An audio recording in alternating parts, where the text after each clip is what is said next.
nos dimos cuenta que si retiramos el cartón a estos packs, es complicado diferenciarlos. Pero en Talar encontramos la solución. Probarlos. Touché, diseño de packaging. Mucho lácteo, poco marketing. Talar da lo bueno. Bienvenidos, gracias por acompañarnos. Mes de octubre, mes del patrimonio en Uruguay, y hoy vamos a estar compartiendo la historia de Carlos Páez Vilaró, el recordado Carlos Páez Vilaró, de la mano de su hija Ago. Visitamos un ícono de Uruguay y del departamento de Maldonado, Casa Pueblo. Carlos Páez Vilaró nació en Montevideo el 1 de noviembre de 1923. En la década de los 40, viajó a Buenos Aires para trabajar en una fábrica de fósforos y luego en el sector de las artes gráficas.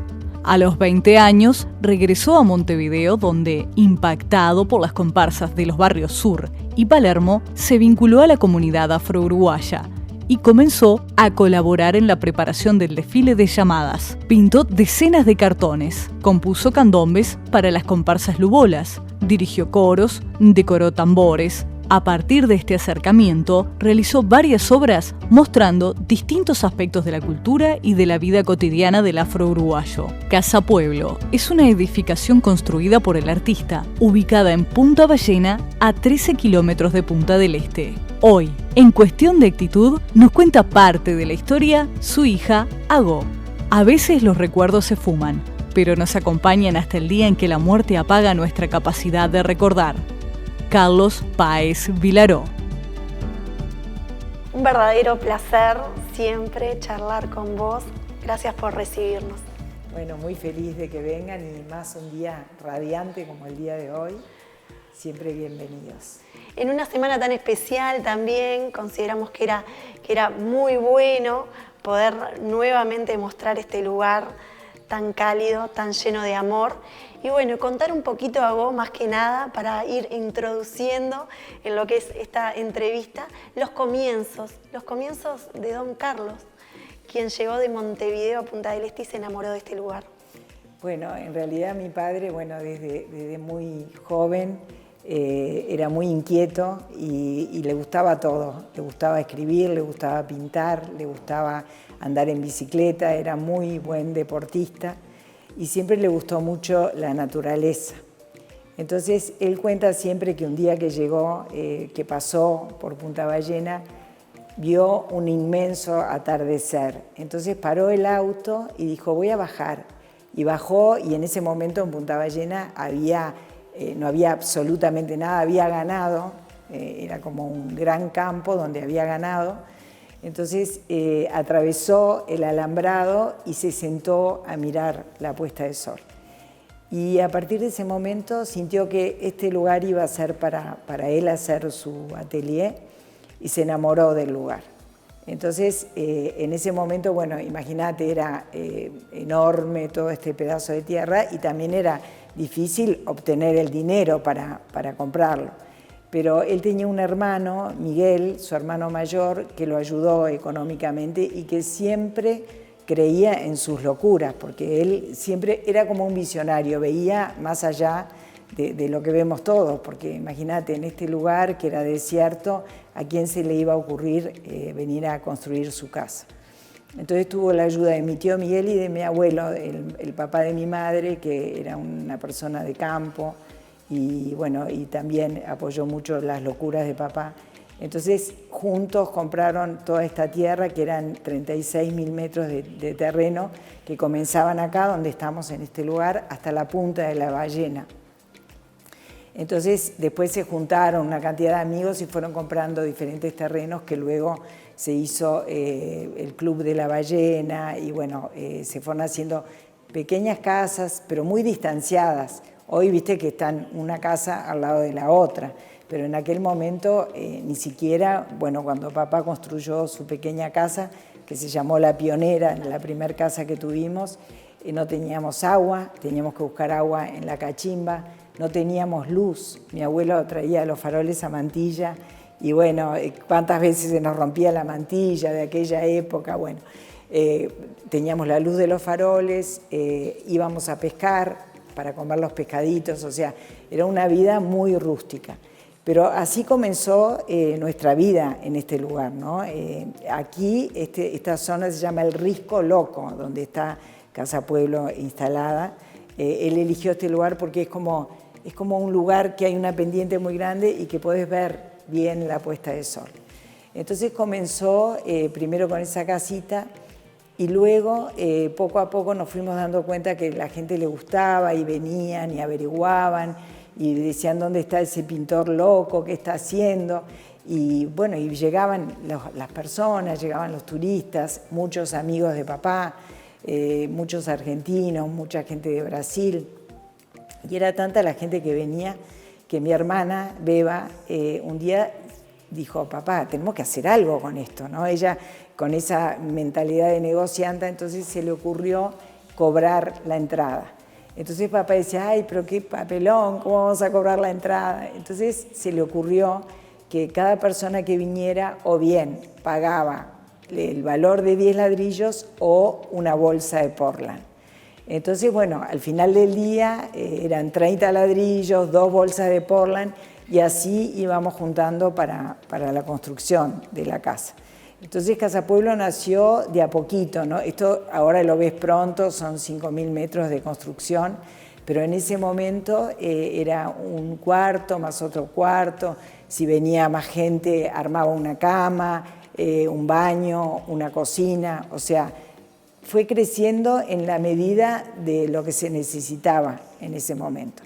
Entonces era todo el verano que estábamos acá acompañándolo a papá y ayudándolo también en la construcción. Nosotros pusimos nuestras manos en las paredes, nuestros amigos, porque éramos Carlitos, mi hermano, Beba y yo, y cada uno traía a sus amigos. Y los que venían en verano no salíamos de acá porque era difícil ir hasta Gorlero. Papá tenía un jeep destartalado, que no entrábamos todos, o sea, íbamos una vez en enero de la heladería y otra vez en febrero. Y él había combinado con la policía, que le decían las chanchitas en ese momento, que eran aquellas combis, que a tal hora nos pasaran a buscar por Gorlero y entonces ellos nos traían de noche para no tener él que volver a buscarnos, porque éramos chicos, éramos adolescentes y no había ómnibus, no había nada. Qué bueno lo que resaltás al comienzo, Ago. Bueno, desde los inicios en la Pionera, donde se juntaban con esos faroles a mantilla, donde, bueno, no había agua, y donde allí también se empezaron a juntar los primeros palos, las primeras cosas que él mismo iba juntando de la costa, para lo que se iba a ir armando en algo que llevó, puede ser 36 años, la construcción. La construcción total de la casa, y aún más, yo creo, porque cuando papá murió, seguía reformando, o sea, él nunca paró de construir. Siempre estaba cambiando algo, cambiando la ventana, cambiando la puerta. Y eso que vos decís de los tablones que íbamos a buscar, cada vez que había tormenta, que no sucede más, no sé por qué, pero bueno, después de la tormenta vamos a buscar tablones. Entonces el mar traía una cantidad de tablones, pero unas maderas espectaculares que seguramente serían o de barcos destruidos o pedazos de madera que se iban cayendo en los barcos. Entonces el mar con la tormenta los traía. Y era divino, ¿no? Tanto que papá escribió un libro que se llama El Tablón, de esas experiencias de ir a buscar los tablones después de la tormenta. Vamos a hacer un paréntesis antes de continuar hablando de este hermoso lugar para contar su primer atelier en Punta del Este. No fue Casa Pueblo ni La Pionera, sino que fue una ubicación donde hoy también hay un lugar muy significativo a nivel mundial. Sí, es donde está el Enjoy en este momento y bueno, era el Molino de la Pastora, se llamaba el Molino de la Pastora porque había una pastora que llevaba a pastar a sus animales. Entonces siempre se veía a la pastora, entonces pusieron el Molino de la Pastora. Y bueno, en ese atelier, digamos, yo me acuerdo, yo era bien chica y tenía una escalera de hierro, caracol, y a mí me daba un miedo subir, y papá estaba allá arriba pintando y abajo había una radio. Entonces funcionaba una radio. Entonces estábamos arriba y bueno, escuchábamos todo lo que pasaba en la radio, era muy precario, ¿no? Pero era algo muy insólito también, porque en aquella época venían, una vez por verano, venían los circos. Entonces se instalaban en ese lugar y entonces veíamos a los elefantes, a los animales. Ese es el recuerdo que yo tengo como niña de haber visto todo eso, que parecía mentira, ¿no? Porque cerrás los ojos y te transportás a esa época que ahí no había edificios, no había nada, y menos el Enjoy, que es ahora ese gran hotel. Pero cómo fue evolucionando también Punta del Este. Esos primeros pasos ahí en ese atelier fueron que también, o sea, él se venía de Montevideo prácticamente los fines de semana para poder ir construyendo lo que se iba haciendo acá en Casa Pueblo y a su vez trabajando ahí en ese lugar. Sí, no, en realidad fue primero La Pastora y luego después cuando él compró este pedazo de tierra empezó a construir acá, que comenzó siendo una pequeña casita de lata que vos la vistes ahí, y en esa casita se guardaban todas las cosas de trabajo, los martillos, los alambres, bueno, y era donde dormían los obreros, que eran poquitos, ¿no? Entonces, a partir de ese momento, bueno, él ya instaló su atelier acá en Punta Ballena, dejando atrás el molino de La Pastora. ¿Se criaron ustedes tres, los hermanos, acá en Nosotros nos criamos, veníamos todos los veranos, en Montevideo estudiamos, y después veníamos, apenas llegaba diciembre, ya nos veníamos acá hasta final de las vacaciones, y bueno, y ahí nos despedíamos, ¿no? Porque papá ya se iba a África, o se iba a Indonesia, o bueno, emprendía todos esos viajes que hizo alrededor del mundo, y lo más maravilloso para nosotros era la llegaba la primavera y ya se acercaban los cumpleaños, porque mi hermano cumple en octubre, mi padre y mi hermana el mismo día, el 1 de noviembre, y yo cumplo en diciembre. Entonces llegaban los cumpleaños, llegaban la Navidad y sabíamos que papá volvía, ¿no? ¿Por qué la construcción él lo denominaba como que construcción de horneros? Bueno, en realidad si tú observas, o todas las personas que vengan a Casa Pueblo se van a dar cuenta de que acá no hay líneas rectas, ¿no? Él hizo la guerra contra la línea recta, contra la plomada y contra el nivel. Él tenía muchos amigos constructores que lo ayudaron, y lo primero que él hacía: tenés plomada, tenés nivel, entonces lo tiraba a las rocas, porque él decía que había que construir como el hornero, con forma de horno de pan, ¿verdad? Donde las líneas sean orgánicas, como el cuerpo humano, que no hay líneas rectas. No hay planos. No hay planos. Luego se tuvo que hacer, ¿viste? Es esto que últimamente se habló tanto de que, bueno, toda esa discusión que hubo. En realidad en aquella época no se pedían planos.